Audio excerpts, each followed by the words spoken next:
Now, when Tip O'Neill came over and asked you about Daley, and you said that Mayor Daley always said support your president, was that out of the ordinary, do you think, for someone? I mean, he was talking about both parties.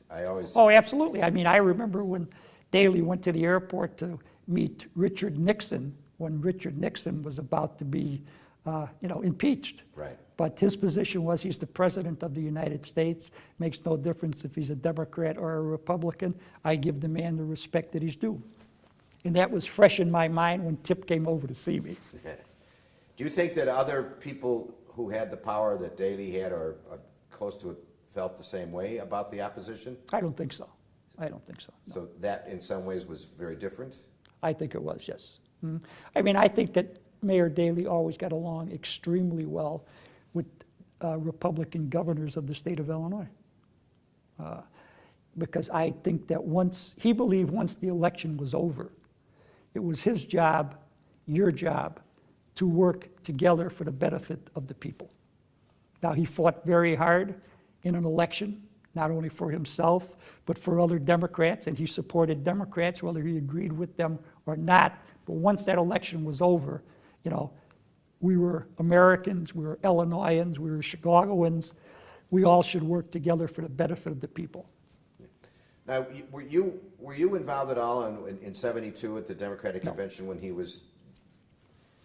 I watched it on television. You watched it on television, because I think got McGovern almost 1 million votes in Cook County. I believe so. Yes.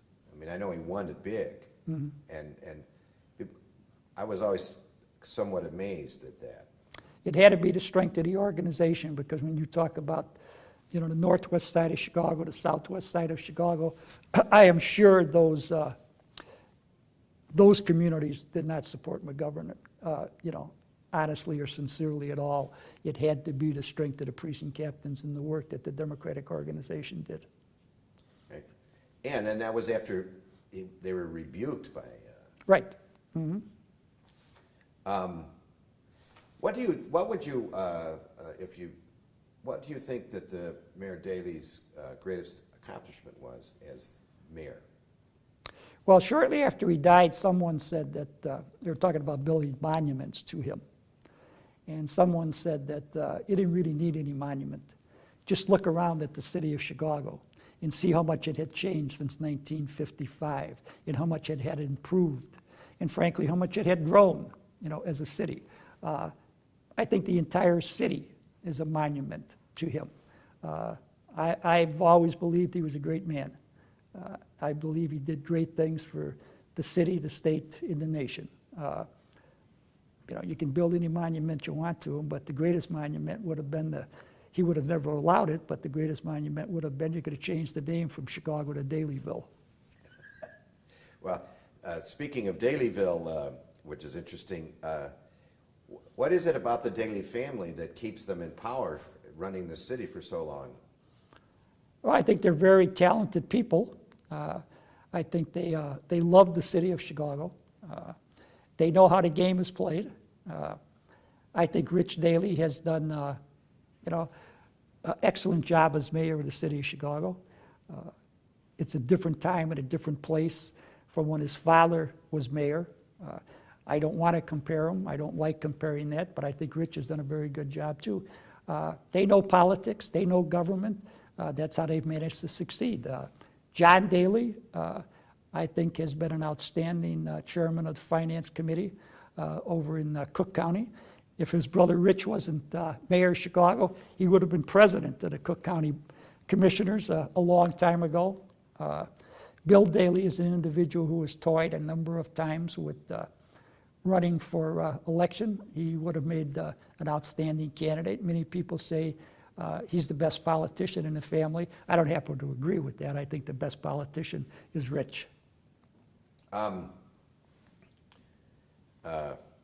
was I headed? Where was the mayor vulnerable? Well, I think he was vulnerable in the black community to a certain degree because he seemed, once Bill Dawson passed away, I think the support in the Democratic African-American community started to dissipate to various independent candidates. And certainly when Ralph Metcalf turned his back on the mayor and walked away from the mayor, that hurt him in the African-American community. I think he was vulnerable there. I think he was vulnerable, of course, on the lakefront with many of the most liberal members of the Democratic Party coalition. But as far as the blue-collar people, the middle-class people, the white ethnics, I don't think he ever lost their support or their help. One of the questions that comes to mind is the politics of Richard J. Daley at the aldermanic level and at the mayor level, and the politics today, how, the change that's gone on, and I'd love to have you discuss it a little bit. Well, it's very difficult for me to do that because I really haven't been in the city council since 1982.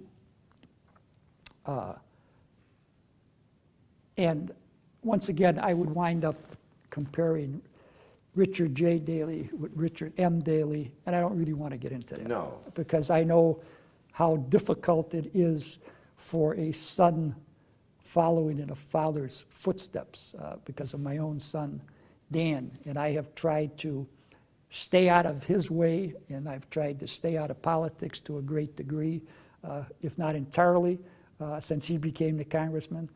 And I know it was tough for him. I'm sure it was tough for Rich. And I don't really want to get into that area. And I don't know a great deal about that area as far as the city council, because I've been gone a long time. Well, let me put it this way. What do you think? What caused the precinct captain, committeeman, Democratic organization to cease? Shackman 1 and Shackman 2.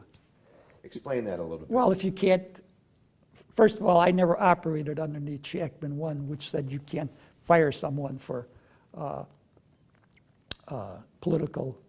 lack of political activity, right, or for political reasons. And I agree with that. I concur with that. I have no problem with that whatsoever. But Shackman 2 was that you couldn't hire people for political purposes. And once I could not reward a precinct captain for doing a good job in behalf of the Democratic Party openly, that hurt the organization. A organization such as the Democratic Party of Cook County was based upon patronage for the most part. There were some general philosophical themes that brought them together, but patronage was the basic ingredient of the Democratic Party of Cook County that could produce the vote totals that that entity produced. So someone works hard as a precinct captain, the reward is a job. Either a job or a better job, yes. Yes. But what was the expectation on the work on that job? Well, with the people whom I recommended, I always expected them to perform as well in that position as they performed as a precinct captain. And I would say in 98% of the cases, that was the situation, that they performed just as well working for the city or the county, wherever they were employed, as they did as a precinct captain. If you were a poor precinct captain, you were going to be a poor employee. If you were a good precinct captain, you were going to be a good employee. It seems like then, as opposed to now, in government, that there's a lot more of top positions that are exempt, where people aren't doing much. I don't know if people are doing anything or not. I can't comment on that one way or another. Okay. So I would like to go back to 1975 in your campaign for alderman. And what was your primary strategies there? And would you check those strategies with the mayor? Well, you didn't, because you were running for the first time. You wouldn't have checked with the mayor. Well, no, I was the committeeman, though, Yeah. for probably about 6 weeks before the election. And I did talk to him on several different occasions I only talked to him on 2 occasions, about my campaign. And what he told me to do was to, same advice he gave me after I got elected alderman. Put everything that I did in the local newspapers. Make sure I sent articles to all the local newspapers. Make sure I sent pictures of myself to all the local newspapers showing things that I'm advocating, things that I want to do. And make sure, you know, you got a wonderful family, you got a wife, you have 2 children. Don't do anything that's going to get you into trouble with anyone whatsoever. Those are the 2 things that he told me during the course of the campaign, and that's the 2 things he told me after I got elected alderman. Now, the biggest factor that I had going for myself when I got elected alderman, I'll be the first to say it, is that I worked on the west end of the 23rd Ward in one park for 6 years. I worked on the east end of the 23rd Ward in another park for 4 years. Those 2 things were enormously helpful to me because I knew an awful lot of people. But the single most important thing was the fact that my name ended in SKI, and 70% of the voters in the 23rd Ward in the city of Chicago in 1975 were of Polish heritage. 75. What's the 23rd Ward today? Oh, today it's probably still 30% Polish heritage. 30. Mm-hmm. And it's still conservative, though. Oh, yeah, absolutely. Very interesting. Now, what have I not asked that you wanted? Is there anything left that we haven't discussed that you'd like to get into?